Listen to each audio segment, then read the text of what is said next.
Good morning बच्चों। 7th class में हमने चैप्टर शुरू किया था इतिहास का, 1000 वर्षों के दौरान हुए परिवर्तनों की पड़ताल।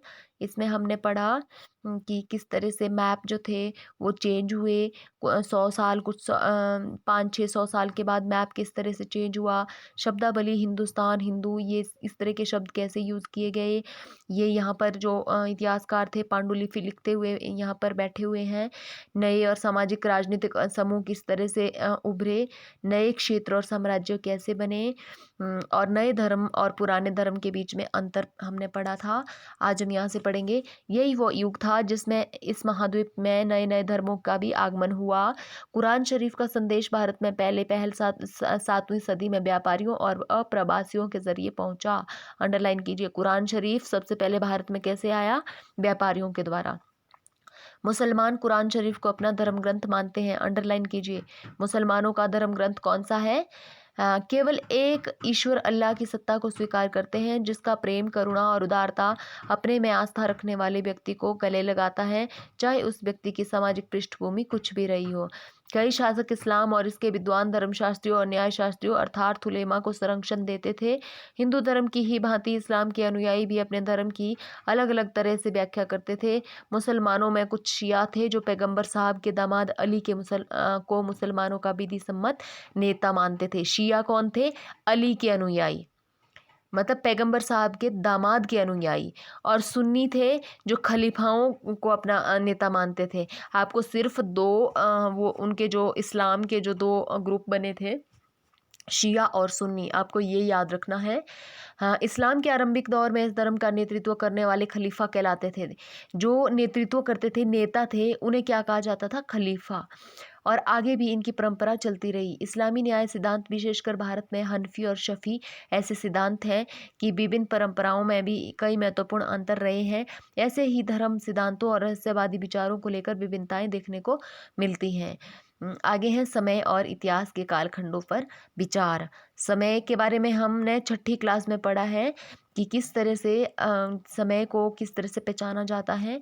यहाँ पर इतिहासकार समय को केवल घड़ी या कैलेंडर की तरह नहीं देखते, यानी कि केवल घंटों, दिन या वर्षों के रूप बीतने के रूप में नहीं देखते हैं। उनका नज़रिया यह है कि समय सामाजिक और आर्थिक संगठन में आने वाले परिवर्तनों को झलकाता है। यह दिखलाता है कि विचारों और विश्वासों में कितना स्थायित्व रहा है और कितना परिवर्तन आया है। यदि अतीत को समान विशेषता रखने वाले कुछ बड़े बड़े हिस्सों, युगों या कालों में बांट दिया जाए तो समय का अध्ययन कुछ आसान हो जाता है। 19वीं सदी के मध्य में अंग्रेज इतिहासकारों ने भारत के इतिहास को 3 युगों में बांटा था: हिंदू, मुस्लिम और ब्रिटिश। अंडरलाइन कीजिए, 3 युगों में इतिहासकार बांटते हैं। यह विभाजन इस विचार पर आधारित था कि शासकों का धर्म ही एकमात्र महत्वपूर्ण ऐतिहासिक परिवर्तन होता है और अर्थव्यवस्था, समाज और संस्कृति में और कोई भी महत्वपूर्ण बदलाव नहीं आता। इस दृष्टिकोण में इस उपमहाद्वीप की अपार विविधता की भी उपेक्षा हो जाती थी। इस काल विभाजन को आज बहुत कम इतिहासकार ही स्वीकार करते हैं। अधिकतर इतिहासकार आर्थिक और सामाजिक कारकों के आधार पर ही अतीत के विभिन्न कालखंडों की विशेषताएं तय करते हैं।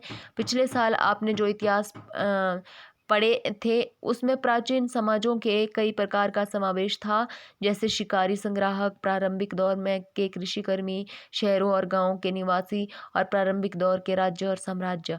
इस साल आप जो इतिहास पढ़ेंगे उसे प्राय मध्यकालीन इतिहास कहा जाता है। इसमें आपको कृषक समाजों के विस्तार, क्षेत्रीय और साम्राज्यिक राज्यों के उदय, कभी कभी तो ग्रामवासियों और वनवासियों की कीमत पर प्रधान धर्मों के रूप में हिंदू धर्म, इस्लाम धर्म के विकास और यूरोप से व्यापारिक कंपनियों के आगमन के बारे में और विस्तार से जानकारी मिलेगी। ये हमने पढ़ा कि पीछे क्या क्या बताया गया है इतिहास में। आपको सिर्फ और सिर्फ इम्पॉर्टेंट बातें याद रखनी है। मैं डिटेल में इसलिए पढ़ रही हूँ क्योंकि आपके सामने जो किताब खोली गई है, आप जो किताब खोलते हैं अपने पास, उसमें आपको ये पता चले कि हम पढ़ कहाँ रहे हैं, ताकि आपकी जो कॉम्प्रिहेंशन एबिलिटी है, आपकी जो पढ़ने की रीडिंग और राइटिंग स्किल्स हैं, वो भूल ना जाएं जब तक हम वापस स्कूल जाते हैं। भारत के इतिहास में ये हजार साल अनेक बदलावों के साक्षी रहे हैं। आखिर 16वीं और 18वीं शताब्दियाँ 8वीं और 11वीं शताब्दियों से काफ़ी भिन्न थी। ये तो ऑब्वियसली होता है, 100 साल भी दूसरे 100 साल से बहुत ज़्यादा डिफरेंट होता है। इसलिए इस सारे काल को एक ऐतिहासिक इकाई के रूप में देखना समस्याओं से खाली नहीं है। फिर मध्यकाल की तुलना में प्राय आधुनिक काल से की जाती है। आधुनिकता के साथ भौतिक उन्नति और बौद्धिक प्रगति का भाव जुड़ा हुआ है। इससे आशय ये निकलता है कि मध्यकाल रूढ़िवादी था और उस दौरान कोई परिवर्तन ही नहीं हुआ, लेकिन हम जानते हैं ऐसा नहीं था। देखिए, परिवर्तन जो होता है वो हर काल में होता है। यहाँ 1 साल में भी परिवर्तन होता है, 100 साल तो बहुत ज़्यादा होते हैं। तो हमने इन 100 सालों के बारे में पढ़ा। हम क्वेश्चन आंसर जितने भी हैं नीचे, वो सब कुछ वही है जो हम पीछे पढ़ चुके हैं। इसलिए आपको एक बार फिर से मेरी वीडियोज़ देखनी है और नीचे जो क्वेश्चंस हैं उनको वहाँ से फाइंड आउट करने की कोशिश करनी है। कल हम क्वेश्चन आंसर्स करेंगे, लेकिन जो कुछ भी यहाँ क्वेश्चन में मैं देख रही हूँ, वो सब कुछ हम चैप्टर में पढ़ चुके हैं। तो आपको आपको क्या करना है, प्रैक्टिस करनी है अपनी ही बुक में अपने क्वेश्चन आंसर ढूँढने की, ताकि इससे आपको कहीं भी किसी भी तरह की कोई दिक्कत ना आए। आपको कोई क्वेश्चन ढूँढना है तो आप अपनी बुक में आराम से आसानी से ढूँढ सकें। तो आपको जैसे यहाँ पर दिया गया है, अभिलेखागारों में डैश रखे जाते थे। डैश 14वीं सदी का एक इतिहासकार था। मैंने ये सब कुछ आपको अंडरलाइन करवा दिया है जो इम्पोर्टेंट बातें हैं। आज के लिए बस इतना ही। यहाँ से आगे हम कल पढ़ेंगे। धन्यवाद।